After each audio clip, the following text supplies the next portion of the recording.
téléspectateur yu ITV ñu ngi leen di nuyu di leen ziar am mbégte dellu si fii tey jii ñu am mbégte dalal Claude Demba Diop jiite association des meuniers industriels du Sénégal ñu fas yéene waxtaanee lépp lu jëm ci wàllum farine beeg blé beeg ndax ñoom jamono ji nee nañ seen secteur bi ay jafe-jafe yu takanaase lay dund moo tax ñu amal grève ñoom sax nee nañ woowewuñ ko grève loolu yëpp ki nga xamante ni mooy Claude Demba Diop dina ko yaatal muy tey muy suba muy gannaaw suba. léegi nag coow li mooy ñi nga xamante ni dañ sant Jaxate Sàmm Camara xam naa ni nga xamante ni dañ fonk beñe yeeg mbur yeeg yooyu xam naa ni jamono ji ñuy xool nan la ñuy faral ba mbir mi du agsi si ñoom Claude Demba Diop maa lay dalal jàmm ci plateau Kennu Askan Wi fii si ITV. jërëjëf El Hadj Malick maa ngi lay sant di la gërëm. et di ñaanal jàmm réew mi. di wax ni itam fi nga mujjee. muy yaakaar naa ni duñ fa yegg. très bien yàlla nañu yàlla suturaal. ba li nga xam ne moo tax a jóg yàlla wis si ndox mu sedd guy. très bien alors Claude Demba Diop lan moo xew si seen secteur bi fan yële si gannaaw yéen a ngi doon artu tey si suba ngeen doon amal conférence de presse tamit di artuwaat ni vraiment seen secteur bi lépp lu jëm ci wàllum emploi direct yeeg emploi indirect yi loolu yëpp dafa menacé. te tamit li nga xamante ni mu ngi doon suturóowu seen secteur bi dafa nekk si ay jafe-jafe yu doy waar alors si tënk rek laataa ñuy xuus si waxtaan bi lan moo xew exactement ba association des meuniers industriels du Sénégal di yëgluwaat fan yii yëpp Claude Demba Diop. waaw xam nga sànq wax naa ko. dinaa ci dellusiwaat. di wax ni li ñu dal dafa metti dañuy wax ni itam li yemul ci ñun waaye ci àddina bi yëpp la xewee. mbas mi dugal na ci loxoom. waaye béykoor itam am na ci wàll bu rëy. tey boo xoolee ci àddina bi yëpp. am blé yombul. ndaxte ñaka daan bay ñoom si seen bopp dañu am ay jafe-jafe. ba tax ni ku ci nekk tey li nga xam ni mooy li ngay def mooy aar d'abord sa askan. maanaam boo daan jaay fukk da nga koy néewal parce que xamoo foo jëm. muy benn ñaareel ba mooy même boo ko jëndee waxuma ni sax njëg ba nga koy jëndee dafa yokk parce que lu jafe am rek day yokku. li ci nekk mooy pour nga am gaal bu ñëw sax Afrique léegi dafa jafe. yooyu yëpp boo ko boolee. day tax prix wu blé yokk bu tar. tey bu fekkoon ne dañ ko xayma bi nga xamee ni waxtaan bi tàmbali na bi at bi tàmbalee maanaam en janvier. ba nguur gi seet ni prix wu blé dafa yokku jóge 240 € dem 270 dañu toog waxtaan ak ñoom waxtaan bu jaar yoon ba daal ñu njaay ndimbal ni no lan la ñu mën a def ba mburu du yokk Sénégal parce que nag nguur gi seen soxlo moo doon bañ a teg coono askan bi. très bien daal ñu nañu góorgóorlu donte xam na ni blé yokku na naka la ñuy def ba blé du farine du yokku bañ ko xaymaa ñoom dañ ni tey bu ñu wàññee TVA bi jëlee ko 18% indi ko 6% ñun si suñu bopp ñu dugal ci suñu loxo parce que comme mbas mi ñëpp la jàpp nañu góorgóorlu ba nga xamee ni prix bi dina toog 16600 ñu ni ayca ñu ni ñun suñu wàllu bopp lépp luy bénéfice dañ koy teg de côté parce que mbas mi lépp luy bénéfice dañ koy teg mbir mi noonu la demee. noonu la demee dañ ni lépp luy bénéfice dañ koy teg de côté bëgguñu bénéfice parce que mbas mi tënk nañu yéen def ngeen effort def 6% ñu itam bàyyi nañ suñu bénéfice waaye nag dañu diggoon ni bu ñu demee ba 31 mars. dañuy toogaat xool ndax blé bi fa mu nekk ma fa ba léegi. bu fekkee ni dafa yokk ñoom ñu xool lan lañ ñuy jàppale ñu itam ñu am beneen taxawaay. loolu nag fa la mbir mi tàmbalee maanaam ñu dawal mars kenn woowu ñu woote. avril mai juin juillet ñu woowaat ñu ni fu ngeen toll bañ ko xaymaa blé bi yokku dem 285 €. ñu ne bu fekkee ni bi muy jar 270 yéen ngi waxoon ne farine bi 16600 fekk na ñun bàyyi nañu suñu bénéfice. te dañu jàppoon ni bénéfice bu ñu koy bàyyi ci ñaari weer rek lay doon parce que ñun ñëpp njortoon nañ ni mbas mi ci ñaari weer rek benn weer lay mooy première vague. yàlla def na li muy def ba léegi mi ngi fi ñu ni ñun il faut que ñu xoolaat prix bi juillet ñu xayma ko ñu njortoon ni dinañ yokk prix bi ñu ni déedéet nañu xaar tuuti. daw ak ñun ba conseil national de la consommation mu doon ay fin août bi état bi defee le point dafa gis ni wax dëgg yàlla lépp lu ñu jéegaane yokku na il faut que ñu xoolaat mbir mi si la ñu convoqué nag li ñuy wax un comité de prix pour xoolaat prix réel u farine lan la bañ ko xoolee fekk na boobu déjà farine jógewaat na 285 dem 300 euros la tonne. état bi ni man de mun naa ci dugal sa loxo mun naa dindi TVA totalement zéro mun naa également jàppale leen dindi droit de douane waaye nag dañu jàpp ni même bu ñu dindee droit de douane dindi TVA maanaam du couvrir augmentation bi. du ko couvrir. mënu ko couvrir ñaar yëpp mënu ko couvrir. yàlla def ci diggante bi itam blé bi yokkuwaat demaat 325 euros. xam nga dafa kéemaane. oui ngeen gën a sonn. ñu gën a loof kay. ñu ni léegi bu fekkee ni mi ngi 325 euros. prix bi nekk 325 euros. ñu dindi TVA dindi droit de douane. prix bi tey 19193 la war a jar. ba ñëpp d'accord ci prix boobu. très bien. tey nag. mi ngi jar 19193 état bi ñu continuer leen di jaayee 16600 sac bu nekk nga di si perte 2500 ak lu topp loolu kay te yoon daf ñuy tere ñu jaay à perte. oui loolu moo nekk si loi bi. très bien alors Claude Demba Diop lan moo xew jamono ji coow li bëri na am ñeen ñu ni da ngeen nekk en grève am ñeen du grève lan moo xew si diggante tey suba ak gannaaw suba. waaw xam nga xam nga ñu li ñu décidé mooy. oui. arrêter livraison yi. parce que arrêter livraison yi. arrêter livraison maanaam mardi mercredi jeudi. parce que loolu du grève la non du grève parce que. waaye. dañu bëgg quand même topp yoon tuuti. parce que aussi yoon mayuñu ñu jaay à perte. mayuñu ko yoon daf ñu koy. loolu moo loolu fa nekk. c'est-à-dire dañu ko tere. c'est-à-dire que ñun dañu tënk dañ ni. yoon mayu la nga jaay à perte bu pare yoon derrière bind benn décret bu nii prix bi ñu ñoo koy fixé maanaam mënul leen yokk seen prix xam nga loolu dafa kéemaane. mënoo jaay à perte. ba pare mënoo yokk sa prix te mënoo yokk sa prix xam nga kooku société mënul fonctionner noonu il faut. mais est-ce que jotul aussi ñu xoolaat tëgginu loi bi ñu indi si ay coppite su ko defee mbir mi comme ni mu tëddee jamono ji ngeen si gën a gis seen bopp bu baax. non xam nga fi mu toll nii li ñuy bëgg rek mooy ñu firi ñu. ñu firi leen. ñu firi ñu. xam nga daal yéen jamono ji kenn firiwu leen kenn lettu leen. kenn lettuñu kenn firi parce que xam nga. xam nga fa la ngeen taxawee. tey su la état ne man xam naa ni saagu farine mi ngi jar 193. wér na def nañu suñu calcul. wax dëgg yàlla nag dinaa ci njukkal itam agent au ministère du commerce. parce que def nañu liggéey bu rafet. pour leeral lépp jël bagage bi jéggal ko ministère des finances. ministère des finances confirmé ni effectivement prix normal mooy 19193. problème mu état bi xam nga lan la.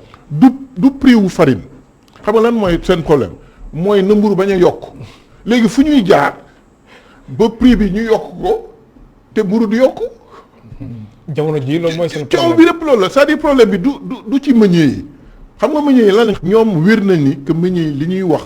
lu wér la lu xel mun a nangu la. mais ñoom seen problème si mburu bi la. problème si mburu bi la mooy mburu bu mu yokk léegi nag ñoom dañ ni ñaari mbir moo mën a am soit état bi jël lépp maanaam différence bi am entre 16600 ak 19193 pour que meññee yi mën a continuer liggéey. parce que ñoom mënuñu continuer jaay ji. alors jamono ji ngeen tey seen loxo Claude Demba Diop ñi doo leen am livraison tey si talaata gi ak tamit suba si àllarba gi ak gannaaw suba incha allah si alxamis bi alors livraison yooyu ngeen di téye bañ amal lu ñuy wax livraison yéen njeexital la mën a am ci wàllum ñi nga xamante ni suñu tante wala suñu yaay bi toog si boppu koñ bi di jaay beñe wala ki nga xamante ni dafay jaay mburu yan njeexital la mën a am si yan secteur la mbir mi gën a mën a laal fekkee ni yéen da ngeen téye ni doo leen amal livraison Claude Demba Diop. man déjà damay ñaan jàmm am. man jàpp naa ni état lii rôle am. oui mooy fépp fuy metti rek mu bës ko. fépp fuy metti mu bës ko. mu bës ko loolu mooy rôle état. très bien oui. état waru nangu société di jaay di perte bay ndërmeelu. loolu mooy rôle état. munoo am benn tissu industriel bu pare néewal ko. parce que tout simplement da ngay bañ coow am.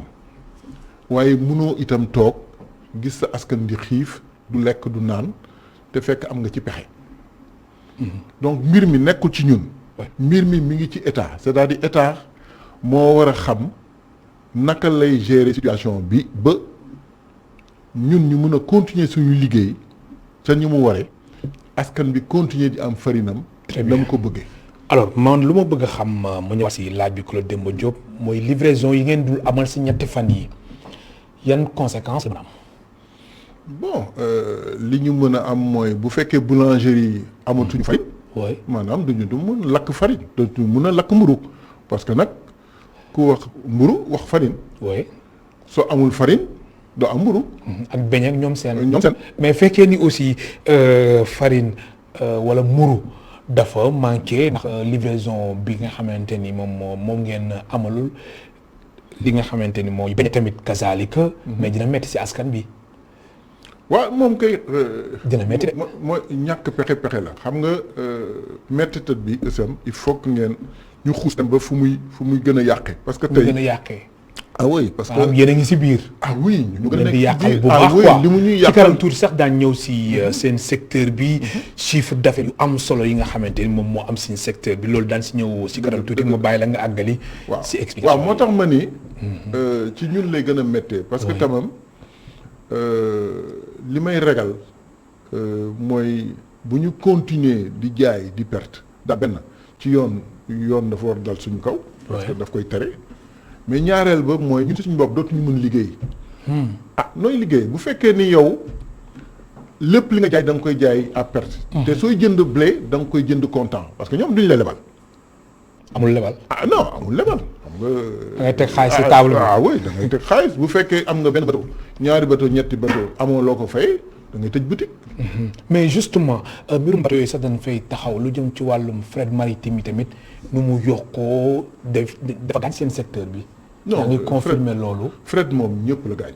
c'est-à-dire que tey képp koo xam ne même temps yële sax commerçant industriel yi. ah ñu non doon non kaas non si tamit non si non seen conteneurs yi nga xamante ne ñu ngi koy jël ci port way di nga ci wàllu boobu dinaa rafetlu toujours liggéeyu ministère du commerce parce que nag seen agent yi dañu xarañ ci loolu. parce que dañuy gëstu di xool. ñu leen di taxaw daal. waaw di taxaw en fait parce que xam nañ li xew ci réew mi. tey boo leen laajee fret fan la jógee ak fu mu nekk léegi dañ la ko wax. dañ la wax itam li tax. fret metti parce que tey benn ak mbas mi déjà am na dëkk yu bari yoo xamee ni chargement sax dafa jafe ci ñoom. ñaareel ba néew na léegi nga am gaal buy ñëw Afrique parce que gaal yu bari Asie lañ jëm parce que moo gën a gàtt te moo gën a yomb donc loolu tax na tey fret toll na foo xamee ni pour nga am gaal bu indi ñëw ba Afrique sax coono la ak fitna.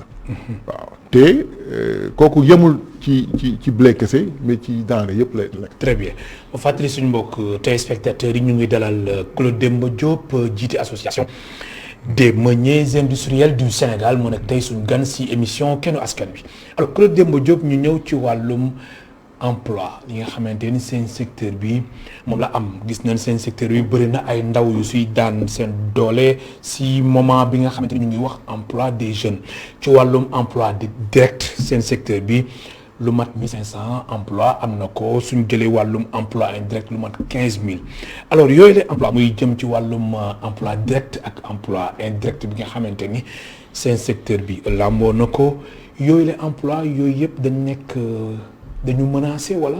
ni ko wax mën nga confirmer loolu. non loolu lu wér la. parce que xam nga usine moom dafa am yoon bu muy jaar. waaw c'est-à-dire que boo demee ba nga xam ni mënatoo dem.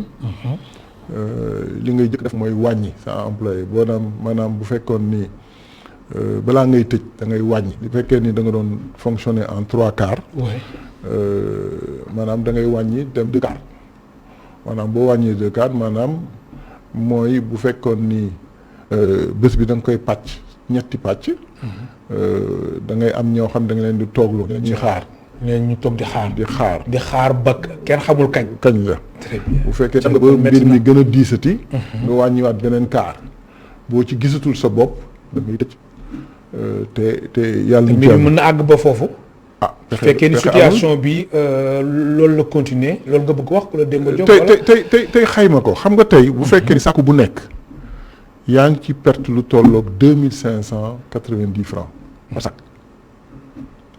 nga sac bi war a jar 19000. 19193 yow nga koy jaayee 16600. te sa mbokk yi nekk Côte d'Ivoire waaw ngeen di. non suñu mbokk yi nekk Côte d'Ivoire yi nga xam ni ñoo bokk liggéey bi. ñoom foofu 21000 lañ koy jaayee. 21000. 21000 francs la sac bi di xam nga am na loo xam ni. kon da ngeen war a àgg foofu Sénégal. non ñun mënuñu yegg foofu parce que. oui ba ñu d'accord ñun. ni am na ay charges yoo xam ni sax may nañ ko askan bi. parce que nag li ñu waxul mooy 19193 bi du prix bu baax bi.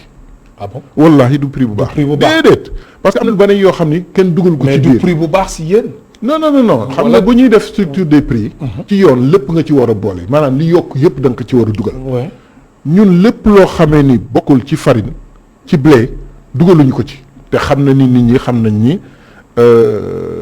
intrants yi yokk na xam nañ ni daanaka saaku yi yokk na saaku yi nga xam ni moom mooy de farine prix bi yokk na loolu yëpp kenn dugalu ko ci. parce que dañu jàpp ni suñ ci nekkee di dugg ci détails yi daf ñuy sonal daf ñuy tardeel. te am nañ ni amal nañu ak askan bi donc lépp loo xamee ni mën nañ ko teg de côté rek nañ ko defal askan bi parce que ñun ni neen la. moo tax ñu yem ci 19193 francs.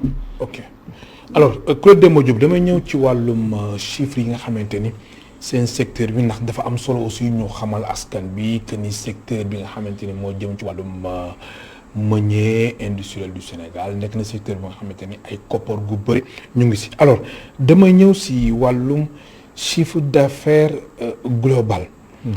si xayma si yéen calcul yu ngeen def 224 milliards la. waaw disons 222 milliards. 222 milliards oui. ci wàllum recette fiscale globale environ 35 milliards pour l'État. waaw c'est vrai que nag soo xoolee bu baax saako bu ne. li ci état bi di am parce que bu fekkoon ni mbir mi ngi jaar yoon. boo xoolee état dina jël d'abord droit de douane. état dina jël TVA. après état jël impôt sur le revenu. yooyu yëpp boo ko xaymaa. dina toll 35 milliards ci li nga xam ne moom la ñu indi ci koom-koom ci réew mi. cette contribution là sans compter nag. oui charge patronale yi. parce que loolu aussi war nañ ko ci boole. charge patronale yi presque 900 millions. 900 millions la quoi. waaw pour dire que secteur la boo xam ni état bi war na ko ci jàpp bu baax parce que li muy indi ci koom-koom ak li muy jàppale dafa am solo. te tey bu ñu nërmeel woon dëgg-dëgg. ba ñu yem ci importation kese amaana jàpp naa ni daañu jógee ci 1350 emplois directs mujjee 10 emplois directs parce que importateur moom xam nga bu mën nga am benn bureau secrétaire yooyu rek. daal di jeex na xam nga moo tax tissu industriel dafa nekk lu am solo. te boo xoolee même ci plan Sénégal émergent la place de l'industrie parce que mooy 4e position. donc état bi jàpp na ni lu am solo la pour koom-koom dëkk bi te loolooy tax ndaw réew mi itam mën a liggéey. très bien état plus mu am ay structures industrielles plus mu mën a absorber ay demandes d'emploi. am na solo. alors jamono ji ëllëgu farine ci réew mi lan la Claude Demba Diop. comme yéen a ngi yëngu boobu ba léegi. jamono man njort naa ni. solution non. Voilà. parce que bu ñu toppee.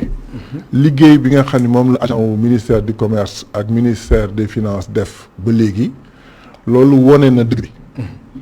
problème bi mooy problème politique ak social. problème politique ak social. kese mais du problème bi moom xam nañ ni fan la mbir mi kay mooy bañ a nangu dëgg mooy appliquer la vérité des prix. comme li loolu état bi moo leen si war a mën a jàppale. kese parce que mais pourtant état bi def na ay effort jëm ci wàllum impôt taxes yeeg ñu TVA. mais ñoom oui. mais ñoom wax nañu ni. li ñu def matul augmentation bi. ñoom ñoo ko wax xam nga mbir mi du ñoo xam ne ñun sax dañ ko sos. déedéet état bi dafa nii dindi naa TVA. Oui. dindi naa droit de douane. waaye prix normal tey lii la. waaye li may ragal kay mooy su ma ko yokkee mburu yokk te mburu mi moom bëgg ba mu yokk. ñu ni leen kon lenn moo ci am soit da ngeen ko yokk ba nga xamee ni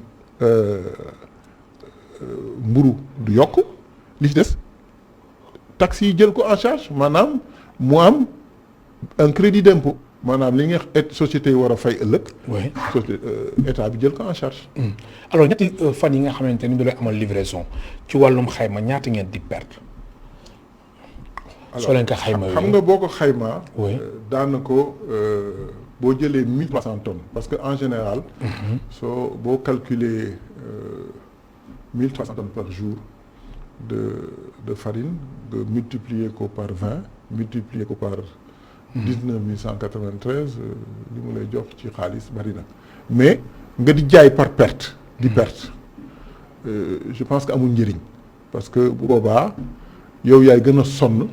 que li nga tëj c'est-à-dire que ñun pour ñun bañ a jaay ñu gënal di jaay di perte xaalis ci li ma jàpp problème bi kay mooy li nga xam ni aujourd'hui ñi ngi ko doon def boobu ba léegi lu mu tuuti 70 millions yaa ngi perte par jour différence 70 millions entre 16 600 oui ak 19 193 c'est presque 70 millions de pertes réelles. oui donc soo ma nee su ma livré wul ndax damay perte dama naan non su ma livré wul du ma perte. doo perte. ah oui parce que damay téye sama loxo. alors ñu jëm ci wàllum farine beeg ak mburu bi gis nañ ni presque 8 millions de baguettes nañuy génne fii si réew mi loolu tamit di wane ni mbir mi dana am ay ñeexital yu doy waar 8 millions de baguettes suñ koy génne si réew mi ba pare yéen ngeen téye seen loxo fu ñu jëm. waaw mooy li may wax. ci wàllum farine. waaw xam nga tey jàpp naa ni déjà boulanger yi ñi nga xamee ni ñoom itam ci loolu la ñuy suturlu bu ñu amul farine itam bokk nañu ci gën a sonn parce que dañuy fàtte que ñoom itam ci farine bi nga xam ni moom la ñuy lakk te la ñuy barkeelu. donc boulanger yi aussi dañ leen di masawu coono parce que am sa unité industrielle. te amoo intrant bu lay permettre nga liggéey yow itam yaa ngi ci fitna donc le fait que ñoom ñu bañ a mën a produire 8 millions de baguettes metti na ñëpp mais pexe amul li ñuy wax balaa nga naan ne fa. parce que bu fekkee ni yow yaa ngi jëndee produit bu lay dikkee ñaar fukki dërëm. ñu la jaayee ko fukki dërëm donc doo ci mën a génn. téye sa loxo ba gis lu leer moo gën nga continuer di jaay bu paree di sooxal sa usine ñàkk emploi ñi nga xam ne ñëpp ñu ngi ci barkeelu. donc fi mu toll nii amuñu solution lu dul déglu état parce que état jàpp na ni ñun ñoo nekk ci dëgg waaye ñun nañ leen may ñu wut pexe. mais pexe boobu mais may ba kañ. moo indi lii. xam nga tey da ngeen xaar ba sonn. dañu xaar xam nga bi ci gën a yéeme. oui mooy bi ñu mujjee waxtaan ak état. dañ ko ni ñun ñi mënatuñu dem. dañuy téye suñu loxo ñu jox leen ay assurance. jox ñu assurance ñu yéen kat. may leen ñu kam dem en conseil des ministres bu ko defee sax dañ ci mën a waxtaan xool lan la ñu mën a def ba nga xam ni yéen di ngeen ci mën a génn seen bopp. léegi ba tey ba sànq. bi ñu gën a metti mooy bi ñu liiree communiqué du conseil des ministres dañ ci gisul dara. ñu ni kon ñun finalement sax. chaque mercredi rek ngeen di espérer que ni peut-être njiit réew mi dana joxe ay instructions. ministre du commerce. ñàkkul sax yëgu ko parce que en tout cas ci communiqué bi gisuñu fenn fuñ ko tuddee. lañ ci gis kay. mooy Dubaï ak ñoom set loolu nag dafa xaw metti yow yaa ngi. ak Expo Dubaï. fekk yow yaa ngi lott ba nga xam ni amaana mënatoo dem. mais justement seen association bi dem na wala ci Expo Dubaï bi nar a jeex mois de mars. non ñun fi ñu toll nii. wala yéen am na yéen doo leen taal. gumba dafay tal leneen lu tëbi teen. oui très bien waaw fi mu toll nii. oui taluñu leneen lu dul dem Dubaï. fi mu toll nii nañuy dund bu pare. ñu soogee dem Dubaï. alors Claude Demba Diop sànq da nga rafetlu liggéeyu waa ministère du commerce xam naa ni peut-être soo ko waxee da nga bëgg wax waa direction du commerce intérieur léegi aussi nga ni lu leen metti moom mooy taxawaay bi nga xamante ni état bi mu ngi koy taxawee jox leen ay.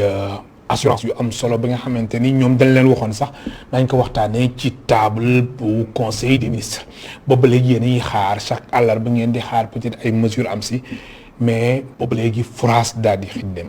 alors ñaar yooyu man laa mënul comprendre sànq da nga rafetlu liggéeyu waa ministère du commerce léegi tamit nga ni état bi lan moo xew exactement. lan la non c'est-à-dire xam nga. dafa am ñaari mbir. oui booy xool ci liggéey. très bien. dafa am l'aspect économique. oui. et l'aspect social et politique. exact. l'aspect économique moom je pense que c'est réglé. c'est-à-dire que agent technique yi ñi nga xam ne ñoom la ñuy dénkoon liggéey bi. muy waa ministère du commerce. ñu ngi def seen liggéey. def nañ seen liggéey parce que mode kayit bu nekk laaj nañ ko. te jox ngeen ko tamit jox na mode waxtaan bu nekk am nañ ko. ñu dem comité des prix. ministère des finances ñëw fekk suñu ñu waxtaan ba d'accord ni. lii moo wér mooy 19 193 mooy prix bi nga xam ne moo prix bu jaadu tey bu fekkoon lépp jaar na yoon loolu lañ ko war a jaayee mu des lu dul maintenant trouver solution pour appliquer 19 193 ñun ni léegi ñaari pexe mu am. soit état bi nii prix bi warul yokk ñu toog ko téye ko toujours 16 600 waaye différence bi am entre 16 600 et 19 181 état bi jël ko comme impôt bu defee jàmm ni ñooy mais dañ jàpp ni diggante boobu état bi jàpp ni loolu dafa bari attanu ko état di ni peut-être que solution bi mooy est-ce que du ñu yokk tuuti prix mburu mi pour prix wu farine ba pain du yokk mburu du yokk li des nag ñu jël ko en crédit d'impôt mais li ñu waxtaane woon boobu ba léegi ni loolu la ñu nam ma def c'est que deful ndax defuñu ci dara déet ba léegi ñu ngi toog di xaar maanaam ñu ngi jonkan suñu oom yi fi mu toll nii ak suñu sonn nañu. vous êtes à genoux quoi. non on est je veux dire ëpp na sax ëpp na c'est-à-dire xam nga am na niveau boo xam ne boo fa tolloo mën a toog parce que dee nga bu pare parce que bu fekkoon ni mbir mi jaar na yoon maanaam la ñu waxante woon yëpp ba jàpp ni lii moo war def nañ ko ñu bañ a dugal aspect politique ak social boobu ci biir mbir mi sotti na yàgg na. kon aspect politique social bi. kese loolu kese la c'est-à-dire que nangu nañu prix wu farine war na yokk waaye bugguñu mburu yokk pexe bi nag la ñu xamul fu mu toll nii naka lañ koy organiser. mais est-ce que tamit du artu bi nga xamante ni waa fédération nationale des boulangers du Sénégal di FNBS moom la ñu artu nguur gi jëm ci wàllum situation boulangerie yeeg pain bi ndax fan yi rek ñoom ñu doon janook ak taskatu xibaar yi si fànn boobu la ak waa ministère du travail. alors vraiment loolu parce que boulanger yi quand même lu ñu munti wax. ñooy suñu client. donc lu leen metti nañu. effectivement. bu fekkee ne nag damay topp li nga xam ne moom lay dégg suñuy réunir. luy seen problème mooy ñaar benn bi mooy bi ñu leen waxee ni mburu war na ma jar 100 francs 150 ak 200 ñoom dañu tàccu waaye li leen metti dañu ni kenn nangulul leen ñuy jaay mburu 200 feneen fu dul ci boutique yi. c'est-à-dire format 200 bi. format 200 bi waaye. ñoom jàpp nañu bu ñu leen ñu jaay format 200 bi maanaam ku bëgg jënd 50 ku bëgg jënd 100. ku tànn sa bu la neex tànn sa bu la neex foo ko mën a amee dina mën a nekk. ñoom loolu déjà bu ñu leen ko may jàpp nañ ni prix wu farine du seen problème muy benn. ñaareel ba dafa am li nga xam ne moo génnoon ci assises nationales yi mooy réglementation. oui ñu tollanti ko 2019. ba jàpp ni réglementation bu ñu ko appliqué na mu waree c'est-à-dire que nañ ko bëggee ñu organiser ko ñoom dañu même bu farine jaroon 21 000 daañu ci génn. mais ba léegi réglementation amul. waaw réglementation secteur bi dafa jaxasoo. parce que benn problème d'application la ñu am. te boobu je pense que dañuy am jafe-jafe gam ak consommateurs yi parce que xam nga boo gisee réglementation dafa nii mburu mi dafa am fu ñu ko war a jaayee ak naka lañ ko mën a jaayee. consommateurs yi d'accord nañ ni mburu war nañ ko mën a jaay am ak naka lañ ko war a jaay te war na sell mais consommateur dañ ni suñ ko yemalee ci kiosque yi yemale ko ci boulangerie yi kon askan bi am na ay pàcc yoo xam ne ñoom du ñu am mburu donc ñoom mu ñu nangu une application rigide de la réglementation parce que am na ay zones yoo xam ni du mburu du fa mën a yegg donc sans cette application de la réglementation boulangerie yi mënuñu ci gën donc fi ñu toll nii dañuy wax ni farine mooy problème fekk farine du problème parce que boulanger yi koo ci mën waxtaanal. danaan la bu fekkoon réglementation bi doxal nañ ko normal may leen ñu jaay mburu 200 fu ñu ko bëggee ñoom seen problème rek lañ yàgg na c'est-à-dire que mburu saako jar 20 000 21 000. loolu du problème du seen problème. alors Claude Demba Diop yan pexe nañu mën a laal yan stratégie ngir ñu préserver lu jëm ci wàllum suñu autosuffisance en farine. alors xam nga. ndax situation bi dafa nekk loo xamante ni lu am solo la kon nan nañu def ngir ñu préserver lépp lu jëm ci wàllum autosuffisance en farine fii ci réew mi. alors laaj bi xaw na diis parce que yombul. xam nga tey. boo bëggee jéggaane li ngay soxla yëpp bitim réew. nga bëgg ni da nga ko bëgg sécuriser day metti li xel mënoon nangu mooy ñu ni est-ce que mënoon nañu bay blé fii xam nga ñu bari loolu lañ lay laaj. waaw lu tax ñuy jéggaane blé mais li ñu xamul mooy blé dafa am ay conditions climatiques yu muy laaj.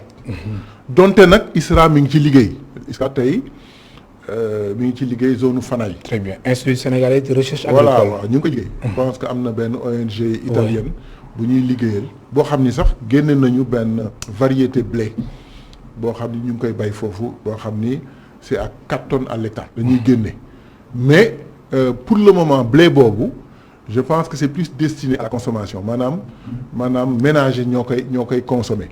te jàpp nañ ni peut-être comme nekkul ci zone boo xamee ni. méngoo na ak li mu ñuy réellement soxla jàpp nañ ni blé boobu peut-être que bu ñu ko amoon sax wuru ñi daañ ci mën a am farine bi nga xam ne moom la ñu bëgg fii. parce que xam nga blé dafa bari qualité. di nga am blé russe di nga am blé américain am blé français bu ci nekk dafa am ay caractéristiques yoo xam ne moo lay may nga am farine bi nga bëgg. mais jàpp nañ ni en tout cas fu léegi fukki at bu recherche yi demee ni mu ko waree.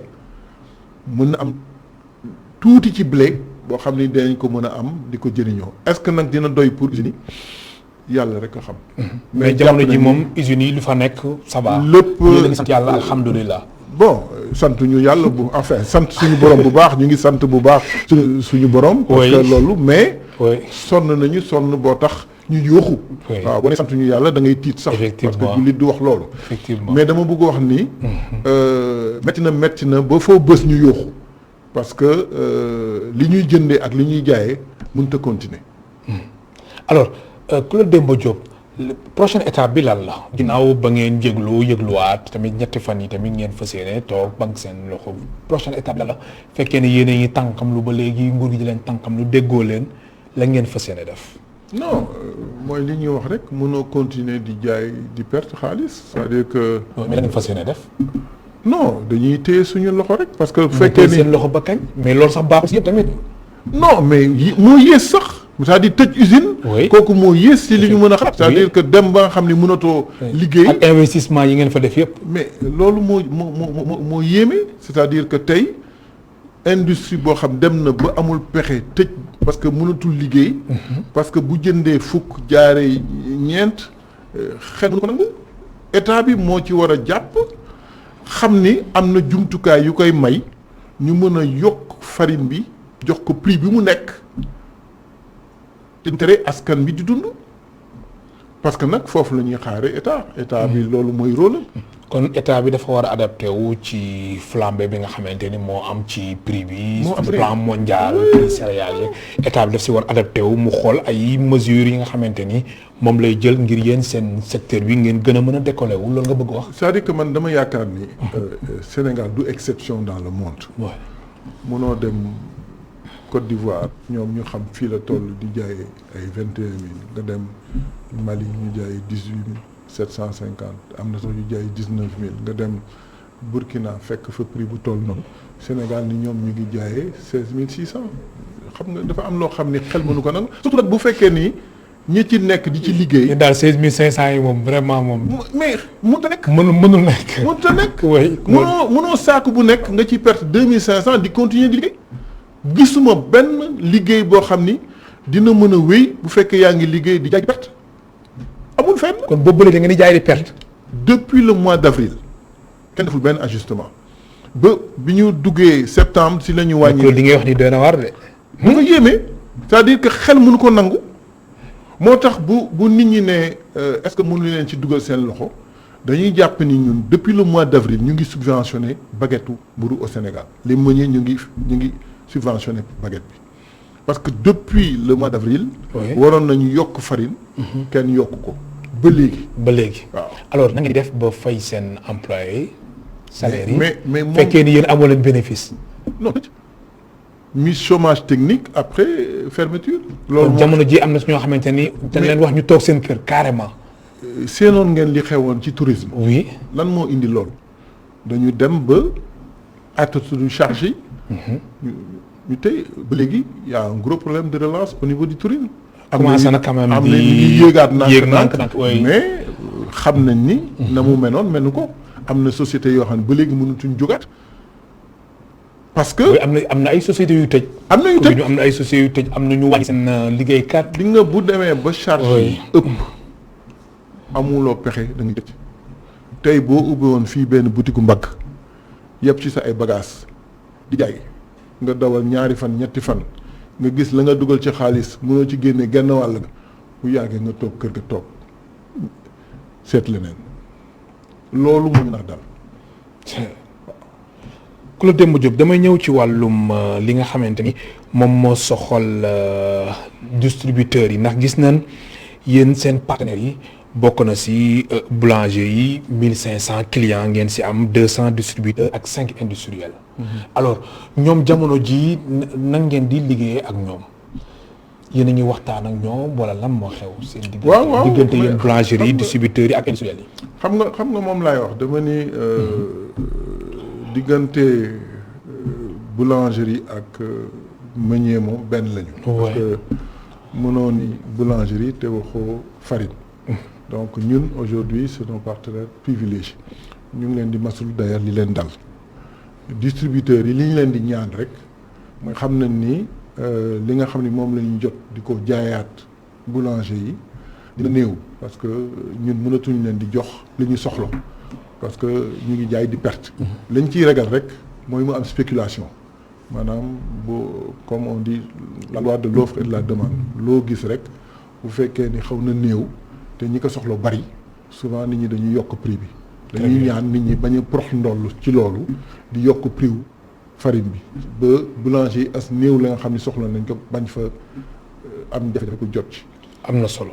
alors Claude Demba Diop sa dernier mot daal la ndax simili yi jeex na daanaka way xanaa d'abord di leen sant di leen gërëm. ci invitation bi li may mooy leeral askan bi li nga xam ni mooy nattu bi ñu dal di woo itam état bi di wax ni am na fu ñu jaaroon ak ñoom boobu ba léegi